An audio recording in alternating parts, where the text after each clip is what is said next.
CM Yogi Adityanath ने कहा, आज पंडित गोविंद बल्लभ पंत की पुण्यतिथि है। मैं उनकी स्मृतियों को नमन करता हूं और प्रदेशवासियों की ओर से श्रद्धांजलि अर्पित करता हूं। बल्लभ पंत जी की आज पावन पुण्यतिथि है। मैं इस अवसर पर उनकी स्मृतियों को नमन करते हुए प्रदेशवासियों की ओर से उन्हें विनम्र श्रद्धांजलि अर्पित करता हूं।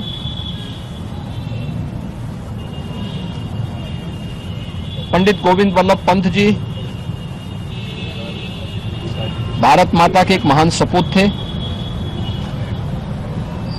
महान स्वतंत्रता संग्राम सेनानी थे। गांधी जी के देश की आजादी के लिए समय समय पर चलाए गए आंदोलनों में उन्होंने अग्रणी भूमिका निर्वहन करने के लिए आजादी के आंदोलन में वे कूद पड़े थे।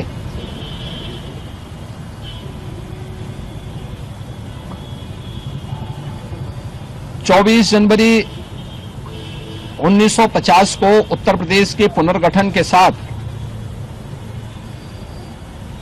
उत्तर प्रदेश के प्रथम मुख्यमंत्री के रूप में उन्होंने उत्तर प्रदेश की व्यवस्था को सुचारू रूप से आगे बढ़ाने का महत्वपूर्ण दायित्व का निर्वहन किया। प्रथम आम चुनाव के बाद बनी सरकार में प्रदेश के मुख्यमंत्री का दायित्व का निर्वहन उन्होंने किया। इससे पहले भी 1937 में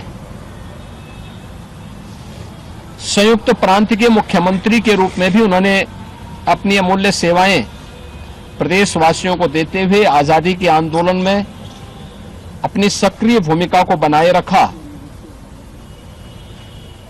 और दिसंबर 1954 में जब देश के प्रथम गृह मंत्री और उप प्रधानमंत्री लौह पुरुष सरदार वल्लभ भाई पटेल जी के आकस्मिक निधन के बाद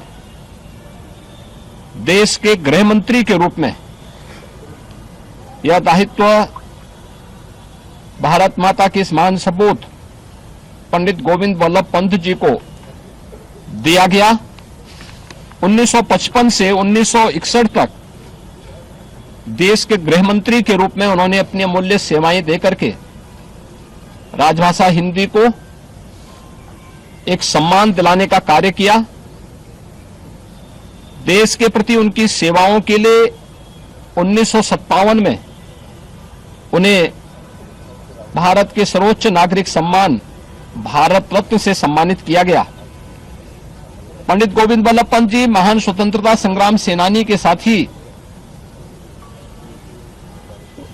वह भारत की संविधान सभा के एक महत्वपूर्ण सदस्य के रूप में भी उन्होंने अपनी सेवाएं दी हैं। आज उनकी पावन पुण्यतिथि है। 7 मार्च 1961 को उन्होंने अपनी भौतिक देह का अवसान करते हुए इस लोक से अपनी लीला को समाप्त किया। मैं इस अवसर पर उनकी स्मृतियों को नमन करते हुए प्रदेशवासियों की ओर से विनम्र श्रद्धांजलि पंडित गोविंद बल्लभ पंत जी को देता हूं। धन्यवाद।